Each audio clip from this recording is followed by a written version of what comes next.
নমস্কার, আমি Sanchita area family নতুন একটি ব্লগে আপনাদের সবাইকে আরও একবার স্বাগত। আপনারা সবাই কেমন আছেন? আশা করছি ভালো আছেন, আমিও ভালো আছি।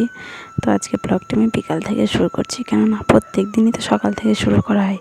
তো আজকে সকাল থেকে তো একটু সময় একটু কমই ছিল, ওই জন্য আজকে আমি সকাল থেকে ব্লগটা শুরু করতে পারিনি। তো সকাল থেকে না শুরু করলে কী হবে, বিকাল থেকে তো শুরু করতে পেরেছি। সকালই হোক বা বিকেলই হোক, যে কোনো এক টাইমে তো আপনাদের সঙ্গে দেখা আর কথা বলতে আসতে পেরেছি একটু সময় বার করে, এটাই যথেষ্ট, তাই নয় কি?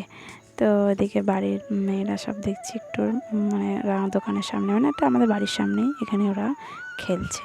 আর এখন সময়টা হয়েছে সূর্য পাঠে যাওয়ার সময়, তো সূর্য দিকে অস্ত যাচ্ছে। তো এখানে দাঁড়িয়ে আছি, তো দেখছি সুন্দর একটা গন্ধ পাচ্ছি। প্রথমে বুঝতে পারছিলাম না, তারপরে আমাদের মেয়ে বলল যে কাকিমা ওই জায়গায় গাছে ফুল ফুটেছে, ওই জন্য এত সুন্দর গন্ধ আসছে। তো চলো দুটো গোপোষণের জন্য পেরে আনি, কিন্তু রাস্তার মধ্যে তো মেয়ে গেল পাড়তে। এই দেখেন কি সুন্দর ফুলগুলো। আর হয়েছে কি, এখন তো সবে ফুটছে ফুলগুলো, ওই জন্য একটু মানে সাদা ভাব আছে আর একটু পিঙ্ক ভাব আছে। যখন রাত পেরিয়ে সকাল হয়ে যাবে তখন এই পিঙ্কটা ডিপ পিঙ্ক হয়ে যাবে আর কি। মাধবীলতা তো ফুলগুলো দেখতে খুব ভালো লাগে, কি সুন্দর লতায় লতায় যেন পুরো গাছটায় ফুলে ভরে থাকে। এটা দেখতে খুব ভালো লাগে। তো মেয়ে তারপর বাড়ি এসে সন্ধ্যাবেলাতে পড়তে বসিয়েছি। ওর আজকে ইংরাজি পরীক্ষা ছিল, কালকে পরীক্ষা নেই। কালকে বলতে বুধবার বৃহস্পতিবার দুদিন ছুটি। তো পড়া আবার পরীক্ষা আছে শুক্রবারে, তো ওই জন্য ওর একটু চাপটা কম। তো আমি বললাম তুমি যা পারবে নিজে নিজে একটু একটু অঙ্কগুলো করো, আর আমি একটু কাজ করে নিই, কেননা সামলেই তো পয়লা বৈশাখ, ঘর দোর না গোছালেও ভালো লাগে না। আর এই মানে মেয়ের জামা কাপড়গুলো এই শোকেসটাতে থাকে, তো পুরো মানে ও যখন খুশি তখন বার করে করে পরে আবার রেখে দেয়, পুরো অগোছালো হয়ে গেছে। তো ভাবলাম যে আমি একটু এদিকে গুছিয়ে নিই, তুমি নিজে নিজে পরে নাও। আর আগের দিনের ব্লগে আপনারা দেখলেন মেয়ে সকাল সকাল ঘুমিয়ে পড়েছে। তো হয়েছে কি, আমি যখন ওকে তুলতে গেছি ঘুম থেকে, ও আমাকে বলছে আমাকে ছেড়ে দাও, আমি আর একটু পড়বো, আমাকে ছেড়ে দাও আর একটু পড়বো। মানে ওর মনের মধ্যে পড়াটা একদম গেঁথে গেছে। তো এইভাবে ও রাতেরবেলা দেখছি ওরকম বলছে। তারপরে ওকে তুলে আমি জল খাইয়ে দিয়েছি, তারপরে আর কিছু বলেনি। সকালবেলা বলছি যে মানিক তুমি এরকম বলেছিলে রাতেরবেলায়, তখন ও হাসছে।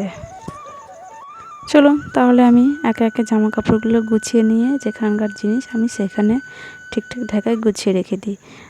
মেয়ের জামা কাপড়গুলো এক জায়গায় রাখবো, আর আমার যেগুলো টুকিটাকি জিনিস আছে সেগুলো একটা জায়গায় রেখে দেবো। তাহলে অগোছালোও হবে না, ঠিকঠাকভাবেও নিতেও পারবে। আর আমি এমনভাবে রাখি জামা কাপড়গুলো, আমার মেয়ে আমি যেখানেই বলবো যে আছে ওইখানে জামাটা, ও কিন্তু সেখানে গেলে সেই জিনিসটা পেয়ে যায়। এই গুণটা ওর মানে ভীষণই ভালো, আমার খুবই ভালো লাগে যে আমাকে দ্বিতীয়বার বলে দিতে হয় না যে অন্য এখানেই ছিল। ও ঠিক আমি যেখানে বলবো সেখান থেকে জিনিসটা পেয়ে যায়।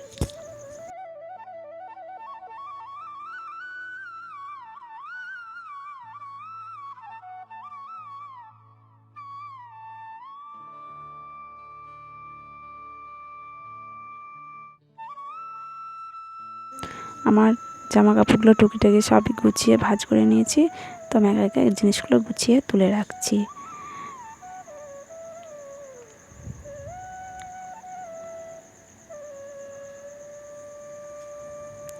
আর মেয়ের এই জামা কাপড়গুলো গুছিয়ে রাখতে গিয়ে আমি কিন্তু ওর এই বক্সগুলোর মধ্যে থেকে অনেক জিনিস পেয়েছি, আপনাদেরকে দেখাচ্ছি পরে বক্সগুলোর মধ্যে কী আছে। তো এদিকটায় আমি আমার কাপড় চোপড়গুলো গুছিয়ে নিয়েছি। আর এই যে এই বেড কভারের মানে একটা বালিশের কভার ছিল, এগুলো খুবই বড় বড়, আমি একদম মানে বালিশে পরাতেই পারি না, কেননা এত বড় মনে হয় যেন দুটো বালিশ ওর মধ্যে ভরে যাবে, কিন্তু দুটো বালিশও ভরবে না, আবার একটাতেও হবে না। তো আমি ভাবছি বালিশের কভারগুলো আমি কেটে ঠিকঠাক করে ছোটো ছোটো করে বানিয়ে নেব। তো এদিকে বললাম না বক্সের মধ্যে যে এত জিনিস পেয়েছি, এই যে গোপোষণার জামা পেয়েছি একটা, তাছাড়া এই যে মেয়ের এই হেয়ার বেল্টগুলো সব ওই ক্যারি প্যাকেটে বাঁধা ছিল, ও ওই শোকেসের মধ্যে রেখে দিয়েছিল। এগুলো আবার বার করে নিলাম, অন্য জায়গায় রাখবো। আর এদিকে বুনু যখন এসেছিলো আসনটা বানিয়ে দিয়েছিল, তো আসনটা একটু কমপ্লিট হয়নি, একটু বাকি আছে। তো এটা আমি পুরোটা কমপ্লিট করে নেব বলে আবার বাইরেই বের করে রাখলাম, নাহলে আর হয়তো করা হবে না।